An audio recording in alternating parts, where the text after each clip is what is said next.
Assalamualaikum warahmatullahi wabarakatuh। Now we are discuss about the programming fundamental। हम programming fundamental के बारे में पढ़ेंगे। अगर जो भी सी प्लस प्लस पहले सीखना चाहता है, सी प्लस प्लस को सीखने की कोशिश करता है और सी प्लस प्लस में इंटरेस्ट लगता है, तो पहले उसको प्रोग्रामिंग फंडामेंटल पढ़ना बहुत ज़रूरी है। प्रोग्रामिंग आए हम सी प्लस प्लस सीखेंगे और सी प्लस प्लस के वो सारी चीज़ें सी प्लस प्लस में पढ़ी जाती है, यानी जो भी इंक्लूड होता है सी प्लस प्लस में, हमारे लिए जो भी ज़रूरी होता है सी प्लस प्लस में, उससे पहले कोड से पहले हम वो पढ़ेंगे कि हमारे पास सी प्लस प्लस में क्या ज़रूरी चीज़ें मौजूद है। हम उसको पहले पढ़ेंगे तो हमारे लिए सी प्लस प्लस बहुत आसान हो जाएगा। चाहे जो भी लैंग्वेज हम सीखते हैं उसके लिए उसके प्रोग्रामिंग फंडामेंटल पढ़ना बहुत ज़रूरी है। अगर सी प्लस प्लस का हम प्रोग्रामिंग फंडामेंटल पढ़ लें तो उसके बाद हमारे पास बहुत सब जो लैंग्वेज है, सारे जो लैंग्वेज है, चाहे वो जावा है, जावास्क्रिप्ट है, सी शार्प है, जितने भी लैंग्वेज है वो उसको इम्प्लीमेंट करना हमारे लिए आसान हो जाएगा और उसका लिखना हमारे लिए आसान हो जाएगा। सारे लैंग्वेज को हम प्रोग्रामिंग फंडामेंटल के साथ सीख लेंगे। हम अगर अच्छी तरह प्रोग्रामिंग फंडामेंटल हम सीख लेते हैं और पढ़ लेते हैं, तब हमारे लिए कोई भी लैंग्वेज मुश्किल नहीं है। अगर हम एक लैंग्वेज सीखे, चाहे वो सी प्लस प्लस हो, जावा हो, चाहे जो भी लैंग्वेज हो, तो बाकी सब लैंग्वेज इसी ही के बेस पर काम करते हैं, उस तरह ही होते हैं, लेकिन सिर्फ कुछ तब्दीलियाँ होती है जो कि दूसरे लैंग्वेजेस में पाई जाती है। बाकी सब लैंग्वेजेस, चाहे वो सी प्लस प्लस हो, जावा हो, सब लैंग्वेज एक जैसे है। उसके लिए प्रोग्रामिंग फंडामेंटल हम सबके लिए एक प्रोग्रामिंग फंडामेंटल पढ़ते हैं।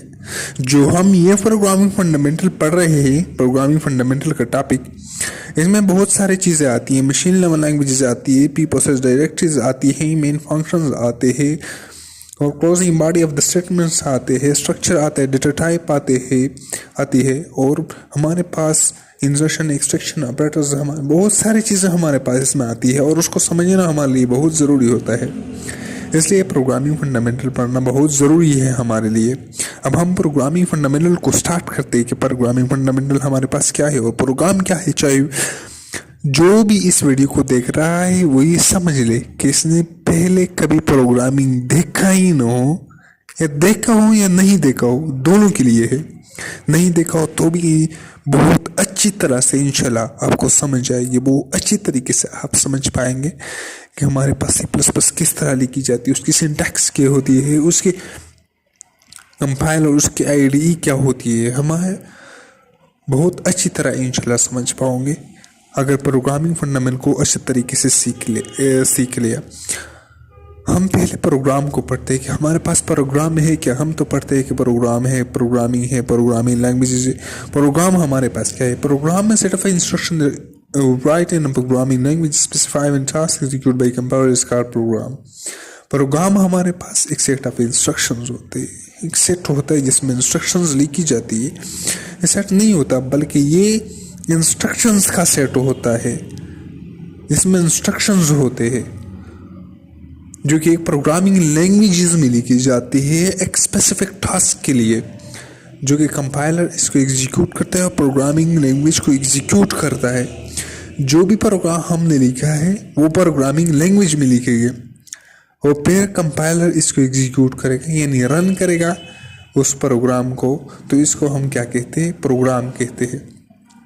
दिस इंस्ट्रक्शन आल्सो कॉल्ड, ये इंस्ट्रक्शन जो हम लिखते हैं प्रोग्रामिंग लैंग्वेज में, इसको हम कोड भी कहते हैं। The fundamental block of software इस प्रोग्राम, जो बुनियादी ब्लॉक्स, फंडामेंटल ब्लॉक्स है सॉफ्टवेयर के, वो प्रोग्राम है। यानी जितने भी सॉफ्टवेयर हम देखते हैं, चाहे वो क्रोम ब्राउज़र में देखते हैं, गूगल में देखते हैं, गूगल जो है, क्रोम ब्राउज़र है, बहुत सारे एप्लीकेशन, जितने भी एप्लीकेशन है, जितने वेब सॉफ्टवेयर है, ऐप एप्लीकेशन है, ये सब के सब प्रोग्राम से बने हुए, यानी ब्लॉक्स। जिससे हम एक कमरा बनाते हैं उसके लिए इंट है, हमारे पास यूनिट होती है जिससे एक कमरा बना होता है। इस तरह ये सॉफ्टवेयर जो है जो हम देखते हैं, ये भी हमारे पास किस चीज़ से बने होते हैं? ये एक प्रोग्राम से बने होते हैं, ब्लॉक्स ऑफ प्रोग्राम्स होते हैं। प्रोग्रामिंग हमारे पास क्या है, हम तो प्रोग्राम पढ़ते कि प्रोग्राम हमने पढ़ी जिस सेट ऑफ इंस्ट्रक्शंस होते। प्रोग्रामिंग हमारे पास क्या है, ये कोई अलग चीज़ नहीं है, बल्कि प्रोग्रामिंग हम उसको कहते हैं जो प्रोग्राम हमने लिखा है उसको टेस्ट करते हैं, राइट करते उस प्रोग्राम को, राइटिंग को या टेस्टिंग को या इस एरर को रिमूव करने के लिए या मेंटेनिंग को, इस प्रोग्राम को मेंटेन करना, इसको हम प्रोग्रामिंग कहते हैं। ये बहुत आसान सा डिफिनीशन है। या दूसरा डिफिनीशन ऐसा भी कर सकते हैं, the process of designing in writing computer programming is called programming. ये जो प्रोसेस होता है एक प्रोग्राम को डिज़ाइन करने का या राइट करने का, एक कंप्यूटर प्रोग्राम को, इसको हम प्रोग्रामिंग कहते हैं। तो programming is also called coding. Programming को हम कोडिंग भी कह सकते हैं। कंप्यूटर लैंग्वेजेस, अच्छा हम कंप्यूटर लैंग्वेजेस पढ़ेंगे। हमारे पास कंप्यूटर लैंग्वेजेस क्या है, हमने तो ऊपर लिखा था कि इंस्ट्रक्शंस होते हैं जो कंप्यूटर लैंग्वेजेस में लिखी जाती है। हमारे पास कंप्यूटर लैंग्वेजेस है क्या, इसको प्रोग्रामिंग लैंग्वेजेस भी कहा जाता है। कंप्यूटर लैंग्वेजेस को हम प्रोग्रामिंग लैंग्वेजेस भी कहते हैं। Computer languages also called programming languages. जैसा कि हमने ऊपर पढ़ा है कि प्रोग्रामिंग लैंग्वेजेस, ऐसे कंप्यूटर लैंग्वेजेस को प्रोग्रामिंग लैंग्वेजेस भी कहा जाता है। It is specialised languages used to create computer programme.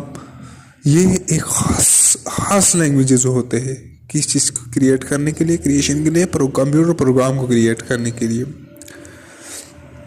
Programming language enable human to communicate instruction to the computer. एक इंसान को काबिल बनाता है, इस काबिल बनाता है कि कंप्यूटर को इंस्ट्रक्शन देकर हमारे लिए टास्क परफॉर्म करे। ये कंप्यूटर जितने भी लैंग्वेजेस हैं हमारे पास, प्रोग्रामिंग लैंग्वेजेस, ये इंसान को इस काबिल बनाता है कि कंप्यूटर को ये इंस्ट्रक्शन देकर हमारे लिए टास्क परफॉर्म करे। और हमारे पास क्लासिफिकेशन, कितने किस्म की क्लासिफिकेशन हुई है प्रोग्रामिंग लैंग्वेजेस की। Broadly divided into 2 categories. हमारे पास जितने भी कंप्यूटर लैंग्वेजेस हैं 2 कैटेगरीज में डिवाइड हुई है, low level languages and high level languages. Further low level languages divide into 2 categories. हमारे पास फर्दर जो डिवीजन है लो लेवल लैंग्वेजेस को 2 कैटेगरीज में डिवाइड हुई है, machine level languages and the other is assembly language. हमारे पास एक मशीन लेवल लैंग्वेज है और एक हमारे पास क्या है, असेंबली लैंग्वेज है। Machine level language is the lowest level programming language to computer directly understand and execute। ये सबसे lowest level language है जो कंप्यूटर को डायरेक्टली अंडरस्टैंड करता है, यानी कंप्यूटर इसको डायरेक्टली अंडरस्टैंड भी कर सकता है और एग्जीक्यूट यानी रन भी कर सकता है उसको। It is compose of binary digits. हमारे पास 2 डिजिट्स पर मुश्तमिल है। By means 2, digits means digits, यानी 2 डिजिट्स पर मुश्तमिल होता है ये लैंग्वेज, यानी 0 और 1 से बनी होती है। Mean need complete knowledge of hardware. हमारे लिए कंप्लीट नॉलेज ऑफ हार्डवेयर की ज़रूरत पड़ती है। इस मशीन लेवल लैंग्वेज को समझना, इस लैंग्वेज को समझने के लिए हमें कंप्लीट नॉलेज ऑफ हार्डवेयर होनी चाहिए एक सिस्टम की। It is not human readable. ये ह्यूमन रीडेबल नहीं है क्योंकि 001 बिट्स के फॉर्म में लिखी होती है। Require machine level coding. हमारे लिए मशीन लेवल कोडिंग की ज़रूरत पड़ती है। मशीन लेवल कोडिंग का मतलब ये है कि हमारे लिए रिक्वायर्ड होती है हार्डवेयर नॉलेज, यानी हार्डवेयर नॉलेज भी हमारे पास। This instruction write in 0101 bits. ये इंस्ट्रक्शन जो है ये 0101 बिट्स के फॉर्म में लिखी होती है। Limitation not human readable. ये हमारे पास ह्यूमन रीडेबल नहीं होता। 2 मशीन डिपेंडेंट। ये हमारे पास मशीन डिपेंडेंट होता है।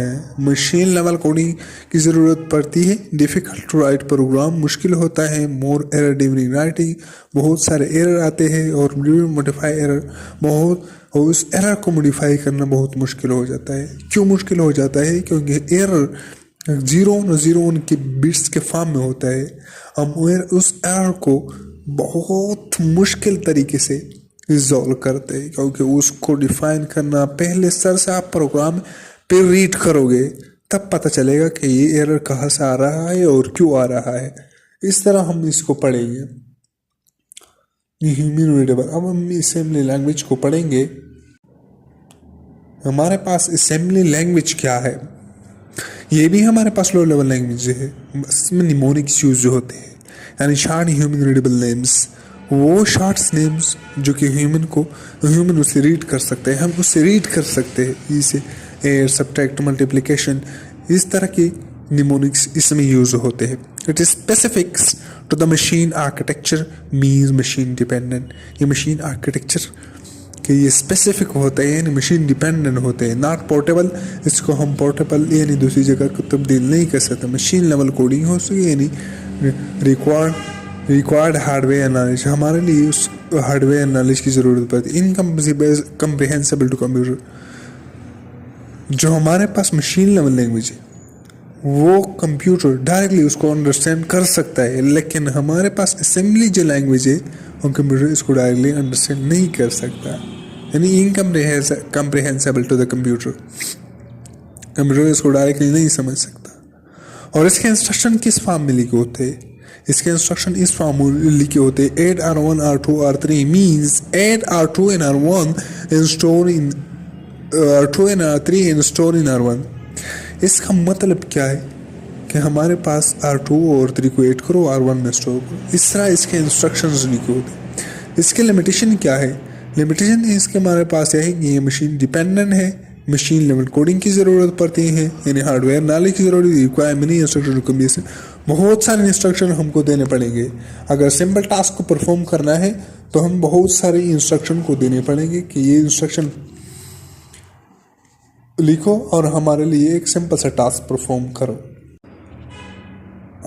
अब हमने ऐसे लो लेवल लैंग्वेज तो पढ़ ली है, हम हाई लेवल लैंग्वेज को पढ़ते हैं। हमारे पास हाई लेवल लैंग्वेजेस क्या है और लो लेवल लैंग्वेजेस तो हमने पढ़ लिए। हम हाई लेवल लैंग्वेजेस को क्यों कहते हैं? हाई लेवल लैंग्वेजेस इसलिए कहते हैं कि ये ह्यूमन रीडेबल लैंग्वेजेस होते हैं, इंसान इसको समझ सकता है। हम इसको समझ सकते हैं कि इसमें जो इंस्ट्रक्शन लिखे हुए हैं ये किस चीज़ के लिखे हुए है, ये क्या कौन सा टास्क परफॉर्म कर रहे हैं, यानी मोर ह्यूमन रीडेबल लैंग्वेजेस होते हैं, close to the natural language, यानी जो हम ज़ुबानें इस्तेमाल करते हैं इसके ही नज़दीक होते हैं, यानी इसी तरह ही होते हैं। Easy to learn, right, read and maintain code, हमारे लिए बहुत आसान हो जाता है कोड को लिखना, उनको रीड करना और उसको मेंटेन करना जब हम हाई लेवल लैंग्वेज में कोडिंग करते हैं।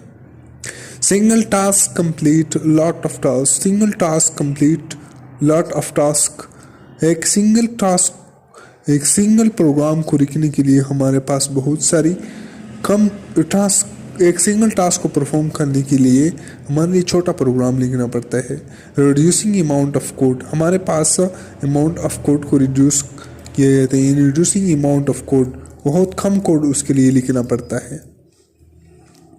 No need of hardware knowledge, इसके लिए हार्डवेयर नॉलेज की ज़रूरत नहीं पड़ती, बहुत कम नॉलेज हार्डवेयर की पड़ती है, यानी बिल्कुल नॉलेज पड़ती ही नहीं हार्डवेयर की। पोर्टेबल अक्रॉस डिफरेंट प्लेटफॉर्म, हमारे पास डिफरेंट प्लेटफॉर्म पर इस मौजूद है, हम इसको डाउनलोड भी कर सकते हैं। पाइथन, हमारे पास जो हाई लेवल लैंग्वेजेस के एग्जांपल है वो हमारे पास पाइथन है, जावा है, C++ है, जावास्क्रिप्ट है, PHP है, C# है। हिस्ट्री ऑफ सी, हमारे पास सी की क्या हिस्ट्री है? Create in 1972 by Dennis Ritchie in Bell lab, ये 1972 डेनिस रिची बेल लैब में उसको क्रिएट किया। हार्डवेयर इंडिपेंडेंट एंड पोर्टेबल, ये क्या है? ये हार्डवेयर इंडिपेंडेंट है और पोर्टेबल भी है। History of C++, extension of C provide portability for the object oriented programming C like style, इसका जो स्टाइल है वो C लाइक है, यानी जो C का एक्सटेंशन है, जो C है उसको एक्सटेंड किया और अच्छे फीचर्स में ऐड किए, इसकी वजह से C++ कहा जाता है। यानी जितने भी अच्छे फीचर ऐड किए उसको प्लस किया, यानी C में जो फीचर्स ऐड किए इसी में भी और फीचर्स ऐड किए। बेनिफिट ऑफ C++ हमारे पास क्या है? हाई परफॉर्मेंस इसकी होती है, provide system level programming directly memory access, ये हम जब भी प्रोग्राम लिखते हैं वो डायरेक्टली मेमोरी को एक्सेस कर देते हैं। एफिशिएंट मेमोरी मैनेजमेंट होती है, प्रोवाइड स्टैंडर्ड टेम्पलेट लाइव, उसमें स्टैंडर्ड टेम्पलेट लाइब्रेरीज में मौजूद होती है। Portable and compatibility with C, हमारे पास ये पोर्टेबल भी है और कंपेटेबल, यानी इसी से भी ज़्यादा इसमें प्रोग्रामिंग आसान हो जाती है। Translator of a language processor, हमारे पास जब भी लैंग्वेज हम लिखते हैं, हमने पढ़ा ये तो ह्यूमन रीडेबल होते हैं, लेकिन कंप्यूटर इसको नहीं समझता। हमारे लिए इसको ट्रांसलेटर की ज़रूरत पड़ती है कि इसको ट्रांसलेट करे। कितने किस्म के ट्रांसलेटर हमारे पास मौजूद है? हमारे पास 3 किस्म के ट्रांसलेटर मौजूद है। Assembler, interpreter and compilers, and the program are readable and understandable to the human but not to computer। हमारे पास जो भी प्रोग्राम है हाई लेवल लैंग्वेज में लिखते हैं वो हम तो समझते हैं, लेकिन कंप्यूटर इसको नहीं समझता। Converter is required to convert a high level language into machine level coding. इसके लिए किस चीज़ की ज़रूरत पड़ती है? एक कन्वर्टर की ज़रूरत पड़ती है, एक ट्रांसलेटर की ज़रूरत पड़ती है जिससे हाई लेवल लैंग्वेज को मशीन कोड में कन्वर्ट कर दिया। 3 ट्रांसलेटर हमारे पास 3 ट्रांसलेटर मौजूद है। अगर हम देखें असम्बलर है, असेंबली लैंग्वेज को कन्वर्ट करता है। हमने पढ़ा कि असेंबली लैंग्वेज हमारे पास ह्यूमन रीडेबल है, लेकिन कंप्यूटर इसको रीड नहीं कर सकता। उसके लिए एक ट्रांसलेटर की ज़रूरत पड़ती है जो 0 और 01 बिट्स में तब्दील करे। इंटरप्रेटर है और कंपाइलर है। फंक्शन इसके क्या है? ये असम्बलर के ये असेंबली कोड को मशीन कोड में तब्दील करता है। और इंटरप्रेटर क्या कहता है? Read program line by line. Interpreter हमारे पास जब भी हम प्रोग्राम लिखते हैं तो ये लाइन बाई लाइन उसको रीड करता है। Convert entire code into the machine code, हमारे पास पूरा कोड जो है वो मशीन कोड में तब्दील करता है। Entire code. Compiler means the full code, जो कोड हमने लिखा है वो फुल उसको रीड कर देता है। हमारे पास प्रोसेस इसकी क्या होती है? Convert mnemonics instruction into machine code. हमारे पास जो निमोनिक्स में लिखे होते हैं, देखा कि ह्यूमन रीडेबल नेम्स होते हैं, उसको क्या करता है? मशीन कोड में तब्दील करता है। मशीन कोड में हमारे पास क्या है? यानी मशीन लैंग्वेज में, इसको मशीन लैंग्वेज कहा जाता है। मशीन लैंग्वेज में तब्दील करते हैं तो कंप्यूटर इसको समझता है कि हमारे लिए ये कोड लिखा है, ये इंस्ट्रक्शन लिखा है, उसको तब्दील करो और ये टास्क परफॉर्म करो। इसका प्रोसेस क्या होता है? Source code and object code. हमारे पास जो सोर्स कोड होता है उसको ऑब्जेक्ट कोड में तब्दील कर देता है। Can write code in perform syntax analysis. हमारे पास इसकी प्रोसेस क्या होती है? ये कंपाइलर पहले पूरा कोड जो हमने लिखा है उसको इंटायर कोड को उस कोड के एंटायर को उसकी स्कैन करता है और फिर सिंटैक्स एनालिसिस करता है। सिंटैक्स एनालिसिस का ये मतलब ये है कि ये कोड किस लैंग्वेज में लिखा गया है। फिर आउटपुट हमारे पास क्या प्रोड्यूस होती है? असेंबली कोड, मशीन कोड हमारे पास प्रोड्यूस होता है। असेंबली कोड से हमारे पास मशीन कोड प्रोड्यूस होता है। और सोर्स कोड हमारे पास क्या है? सोर्स कोड वो कोड होता है जो कि हमने हाई लेवल लैंग्वेज में लिखा होता है, उसको हम सोर्स कोड कहते हैं। ज़्यादा मुश्किल नहीं, इंशाल्लाह आसान होगा। वो सोर्स कोड को ऑब्जेक्ट कोड में कन्वर्ट करते हैं। ऑब्जेक्ट कोड हमारे पास मशीन कोड होता है। ऑब्जेक्ट कोड और सोर्स कोड हम आगे पढ़ेंगे ये अच्छी तरीके से। Execution speed more the interpreter, इसकी एग्जीक्यूशन स्पीड जो है इंटरप्रेटर से बहुत ज़्यादा है। और लेस द कंपाइलर से इसकी स्पीड कम है इंटरप्रेटर की। मोर द इंटरप्रेटर, हमारे पास इसकी स्पीड जो है कम, इंटरप्रेटर से ज़्यादा है। अब हमारे पास द कंपाइलेशन प्रोसेस हमारे पास क्या है? कंपाइलेशन प्रोसेस हमारे पास क्या है? जब एक कंपाइलर हमारे पास एक प्रोसेस करता है, ये हम कोड देते हैं तो किस तरह कन्वर्ट करता है? पहले high level language source code को असेंबलर कोड, या चाहे वो हाई लेवल लैंग्वेज कोड हो या असेंबलर कोड हो, ऑब्जेक्ट फाइल बनाता है। एक ऑब्जेक्ट फाइल बनाता है .obj के साथ, तो एक लिंकर उसमें मौजूद होता है। वो लिंकर एग्जीक्यूटेबल फाइल, जितनी भी लाइब्रेरी होती है उसको लिंक करता है उस ऑब्जेक्ट फाइल के साथ और एग्जीक्यूटेबल फाइल बनाता है और हमारे पास आउटपुट प्रिंट करता है। हमारे पास कंपाइलेशन क्या होता है? कंपाइलेशन सोर्स कोड है, जो सोर्स कोड यानी हाई लेवल लैंग्वेज में जो भी कोड हमने लिखा है वो कंपाइल करता है और ऑब्जेक्ट कोड यानी .obj फाइल क्रिएट करता है और इसको फिर लिंक कर कन्वर्ट करता है एग्जीक्यूटेबल फाइल में, .exe की फाइल में इसको कन्वर्ट करता है। अच्छा, अब हम सोर्स कोड पढ़ेंगे। हमारे पास सोर्स कोड और ऑब्जेक्ट कोड क्या है। हमने कंपाइलेशन और कंपाइलेशन प्रोसेस को पढ़ा। कंपाइलेशन किस तरह होता है और कंपाइलेशन प्रोसेस किस तरह हुआ है। अब हम सोर्स कोड और ऑब्जेक्ट कोड को पढ़ेंगे। हमारे पास पहले सोर्स कोड क्या है। सोर्स कोड हमारे पास ह्यूमन रीडेबल कोड होता है, अल्काल ऑब्जेक्ट कोड। सोर्स कोड को हम ऑब्जेक्ट कोड भी कह सकते हैं। सो ये ऑब्जेक्ट कोड यानी आल्सो कॉल्ड सोर्स कोड। हमारे पास जितने भी ह्यूमन रीडेबल कोड होते हैं इसको हम सोर्स कोड कहते हैं। सोर्स कोड हमारे पास किस लैंग्वेज में लिखे जाते हैं, जो हाई लेवल लैंग्वेजेस है उसमें लिखे जाते हैं। यानी जो ह्यूमन रीडेबल कोड होता है उसको हम सोर्स कोड कहते हैं। Which are written in high level language consist of a statement and instructions। हमारे पास किस चीज़ पर मुश्तमिल होता है, स्टेटमेंट्स और इंस्ट्रक्शंस पर मुश्तमिल होता है। इसका फॉर्मेट किस तरह होता है सोर्स कोड का। Source code written in assembly language या हाई लेवल लैंग्वेज। जो सोर्स कोड हमारे पास होता है वो तो असेंबली लैंग्वेज में लिखा होता है या हाई लेवल लैंग्वेज में हमारे पास लिखा होता है। हम इंक्लूड कमेंट्स एंड इंस्ट्रक्शन। हमारे पास कमेंट्स भी उसमें मुश्तमिल होते हैं और इंस्ट्रक्शंस भी। कमेंट्स और इंस्ट्रक्शन क्या होते हैं ये आगे हम पढ़ेंगे। और इसका एग्जीक्यूशन किस तरह होता है। टिपिकली है एक्सटेंशन फाइल। हमारे पास एग्जीक्यूशन हमारे पास किस तरह होता है, हम एक्सटेंशन फाइल उसको ऐड करते हैं। सी के लिए जो है वो dot C for C language है, dot C P P for C plus plus है, डॉट जावा फॉर जावा है। ये हमारे पास एक्सटेंशन है। डॉट जावा जो है ये एक्सटेंशन हमारे पास जावा के लिए है और डॉट सी पी पी है यानी सी प्लस प्लस ये हमारे पास किस लैंग्वेज के लिए, सी प्लस प्लस के लिए। हमारे पास ऑब्जेक्ट कोड है, सिंपल था ऑब्जेक्ट और सोर्स कोड।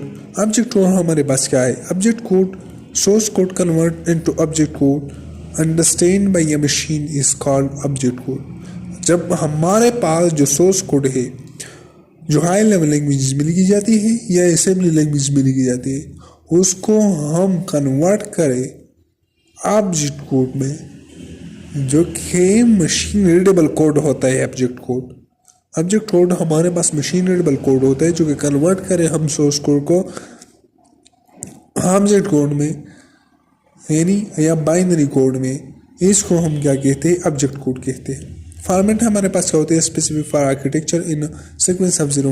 ये हमारे पास आर्किटेक्चर के लिए स्पेसिफिक बना होता है यानी कंप्यूटर के लिए और जीरो बिट्स में ये रन किया जाता है। एक्सटेंशन हमारे पास क्या होती है, have a various extension example dot O B G. जो हमारा ऑब्जेक्ट फाइल होती है यानी ऑब्जेक्ट कोड की जितनी भी एक्सटेंशन होती है वो हम यहाँ पढ़ेंगे। For example dot O B G window में लिखी जाती है, dot O Unix operating system में लिखी जाती है। ये एक्सटेंशन फाइल होती है जो कि हम एक फ़ाइल को एग्जीक्यूट करते हैं, एग्जीक्यूटेबल फाइल, जिसकी हमारे पास एक्सटेंशन यही होती है। पर्पस हमारे पास क्या होते हैं, object code is essential step in the software developer process. मान लिए ये बहुत एसेंशियली होता है। रिलेशनशिप हमारे पास क्या होती है, source code object code are the part of compilation pass. जो हमारे पास सोर्स कोड होती है ऑब्जेक्ट कोड होता है, ये कंपाइलेशन प्रोसेस की पार्ट्स होते हैं। This source code transform into the object code further passes and create a final executable file। ये जो सोर्स कोड है ऑब्जेक्ट कोड है ये फर्दर भी प्रोसेस होते हैं जो एक फाइनल एग्जीक्यूटेबल फाइल बनाता है। Phases of C plus plus programming. जब हम सी प्लस प्लस प्रोग्राम को एग्जीक्यूट करते हैं इनकी फेजेस कितनी है इसको हम पढ़ेंगे। पहला है एडिटर, दूसरा है प्रोसेस, तीसरा है कंपाइलर, लिंकर, लोडर और एग्जीक्यूटर होता है। जब भी हम कोड लिखते हैं वो हार्ड डिस्क में सेव होता है। यानी ये नहीं एडिटर हम एक एडिटर में कोड लिखते हैं। जब एक एडिटर में कोड लिखते हैं तो वो जाकर हम हार्ड डिस्क में स्टोर करते हैं। यानी program is created in the editor and stored in our hard disk. जब हम एडिटर में हमारे पास एडिटर पढ़ेंगे आगे आ रही है कि एडिटर हमारे पास क्या है। वो जब एडिटर में हम कोड लिखते हैं तो वो जाकर हार्ड डिस्क में स्टोर हो जाती है। वह हमारे पास क्या होता है, processor program the process the code. जब हम इस प्रोग्राम को हार्ड डिस्क में स्टोर करते हैं तो हमारे पास प्रोसेसर होते हैं। प्रोसेसर होती है एक कंप्यूटर की, उस प्रोग्राम को लेते हैं और उस पर प्रोसेसिंग करते हैं और एक टास्क को परफॉर्म करने के लिए। तीसरा हमारे पास कंपाइलर होता है। कंपाइलर क्या करता है, जो जिस कोड को हमने हार्ड डिस्क में सेव किया है उसको लेता है और कंपाइलेशन प्रोसेस करता है। कंपाइलेशन प्रोसेस हमने ऊपर पढ़ा कि उसको ऑब्जेक्ट कोड में कन्वर्ट करना करता है। Compiler create object code and store in disk. जो ये ऊपर पड़ा है ये कंपाइलेशन प्रोसेस उस पर करता है, इन्हीं ऑब्जेक्ट कोड में कन्वर्ट करता है और फिर क्या करता है कंपाइलर उसको फिर हार्ड डिस्क में स्टोर करता है। फिर लिंकर हमारे पास होती है। Linker link the object code with the libraries create executable file and store in disk. हमारे पास लिंकर क्या कहते हैं, हमारे पास जितनी भी लाइब्रेरी C++ के मौजूद है उनके साथ लिंक करता है। फिर जब लिंक करता है तो जनरल एग्जीक्यूटेबल एक एग्जीक्यूटेबल फाइल बनाते हैं, .exe के फॉर्म में लिखा होता है और फिर क्या करता है इसको स्टोर करता है फिर हार्ड डिस्क में। हमारे पास जो पांचवा है वो हमारे पास लोडर है। लोडर हमारे पास क्या करता है, लोडर हमारे पास जो हार्ड डिस्क में एग्जीक्यूटेबल फाइल है सेव है वो लोडर हार्ड डिस्क के लेता है और प्राइमरी मेमोरी में स्टोर करता है, यानी प्राइमरी मेमोरी में उसको पुट करता है। Loader put program in primary memory. ये हमारे पास जो लोडर कर रहा है जो कि हार्ड डिस्क से फाइल ले रहा है प्राइमरी मेमोरी में कर रहा है। ये क्यों कर रहा है, ये इसलिए कर रहा है कि जब भी हमारे पास CPU की ज़रूरत पड़ती है, हमारे पास रैम जो है रैम ये हमारे पास बहुत तेज़ी से डेटा CPU को दे सकता है।